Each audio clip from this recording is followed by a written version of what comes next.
that Canada has continuously, and we are at a loss to understand, other than the requirements of vote bank politics, why anybody would do this. मुद्दा freedom of expression का नहीं है, मुद्दा है कि इसका misuse हो रहा है, इसमें आतंकवादी तत्वों को मौका दिया जा रहा है, इन पे अलगाववादी तत्वों को मौका दिया जा रहा है।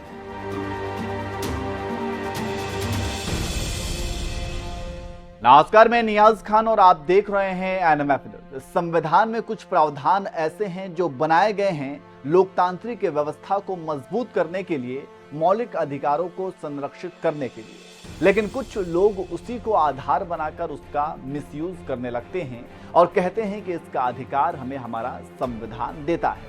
किसी भी लोकतांत्रिक देश में अभिव्यक्ति की आजादी वहां की जनता के लिए एक ऐसा मौलिक अधिकार है जिससे वो अपने अंदर की असंतुष्टि को जाहिर कर सकता है, सरकार के किसी फैसले का विरोध कर सकता है।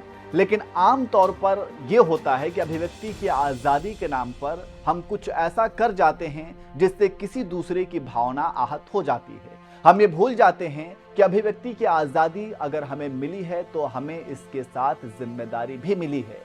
ऐसा नहीं है कि अभिव्यक्ति की आजादी के नाम पर हम किसी के खिलाफ कुछ भी बोल दें। हम इसका जिक्र इसलिए कर रहे हैं क्योंकि कनाडा में पिछले दिनों जो कुछ भी हुआ वो निंदनीय है और भारत ने इसके लिए कनाडाई सरकार को खरी खोटी भी सुनाई है। चलिए पहले आपको पूरा मामला थोड़ा समझा देते हैं कि पिछले दिनों कनाडा में हुआ क्या था और भारत ने कनाडाई पीएम जस्टिन ट्रूडो को क्यों खरी खोटी सुनाई है। दरअसल कनाडा के ब्रैम्पटन शहर में 4 जून को खालिस्तान समर्थकों ने एक परेड निकाली थी। यह परेड 6 जून को ऑपरेशन ब्लू स्टार की 39वीं बरसी से पहले निकाली गई थी। परेड की एक झांकी में इंदिरा गांधी की हत्या को दिखाया गया था।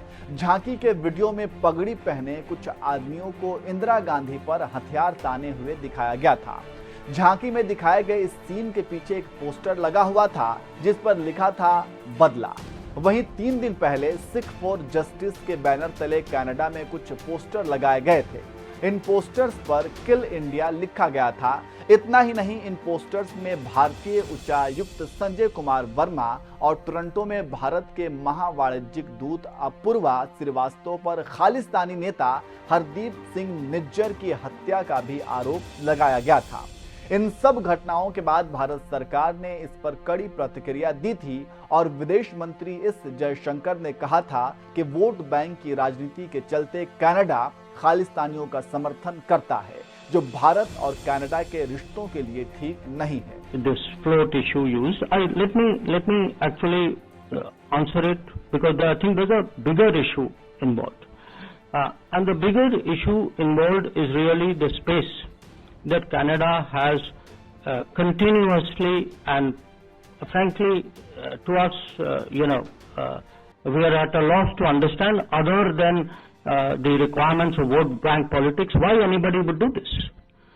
Because if you look at their history, I mean, you would imagine that they learn by the history and they wouldn't like to repeat their history. So it isn't only one incident, however egregious it may be. I think there is a larger underlying issue about the space which is given to separatists, to extremists, to people who advocate violence. And I think it's not good for the relationship, and I think it's not good for Canada. तो सुना आपने विदेश मंत्री S Jaishankar ने किस तरह से कनाडाई पीएम जस्टिन ट्रूडो को खरी खोटी सुनाई थी, जिसके बाद ट्रूडो ने प्रतिक्रिया देते हुए भारत को गलत करार दे दिया और कह दिया कि कनाडा ने हमेशा हिंसा और धमकियों को बेहद गंभीरता से लिया है। हमने हमेशा आतंकवाद के खिलाफ गंभीर कार्रवाई की है। कुल मिलाकर जस्टिन ट्रूडो ने भारत को ही गलत करार दे दिया और खालिस्तानियों के प्रदर्शन को अभिव्यक्ति की आजादी से जोड़ दिया।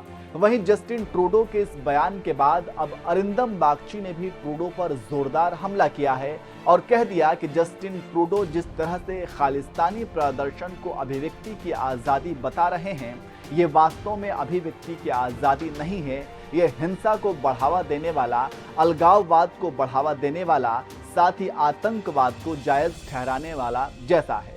सुनिए भारतीय विदेश मंत्रालय के प्रवक्ता अरिंदम बागची ने क्या कुछ कहा। हमने कनाडा के साथ भी इस मुद्दे को उठाया है और हमने स्टेटमेंट्स भी देखे हैं अभी प्रधानमंत्री ट्रूडो से, पर मुद्दा फ्रीडम ऑफ एक्सप्रेशन का नहीं है। मुद्दा है कि इसका मिसयूज हो रहा है, इसमें आतंकवादी तत्वों को मौका दिया जा रहा है, इन पे अलगाववादी तत्वों को मौका दिया जा रहा है, या आतंकवाद को जो फैलाते हैं उनको सब समर्थन या मिल रहा है या मौका मिल रहा है। और हम चाहेंगे कि वो, और यूके में भी, हमने उधर भी हमारे यूके फॉरेन सेक्रेटरी का स्टेटमेंट देखा है, हम जानना चाहेंगे कि एक्चुअल सिचुएशन क्या हो रहा है और क्या वो एक्शन लेंगे, क्योंकि वहां पे पहले भी ऐसे एक इंसिडेंट हो चुका है और हम इस पे हम बहुत सीरियसली लेते हैं ऐसे अटैक्स या थ्रेट्स, और इसमें हम जो भी कार्रवाई करना है हम करते रहेंगे। और सिक्योरिटी के स्पेसिफिक मामलों पे मैं कहना नहीं चाहूंगा कुछ और, पर हम हमारी कॉन्सुलेट्स और एम्बेसी नजर बनाए हैं, कांटेक्ट है लोकल अथॉरिटीज के साथ कि जो भी मेजर्स लिए जाने जरूरी हैं उसमें हम किस तरह से उनके साथ बात करके ये मेजर्स लगाए जा सकते। तो सुना आपने, अभिव्यक्ति की आजादी के नाम पर कनाडा खालिस्तानियों को प्रदर्शन करने की जो आजादी दी हुई है उसका भारत ने किस तरह से विरोध किया है। और सच पूछिए तो किसी देश के खिलाफ षड्यंत्र रचना और भारत विरोधी ताकतों को खुली छूट देना ये कोई अभिव्यक्ति की आजादी नहीं बल्कि वोट बैंक की राजनीति ही है जो जस्टिन ट्रूडो कनाडा में कर रहे हैं। वैसे आप इस पूरे मामले को कैसे देखते हैं, कमेंट करके जरूर बताएं।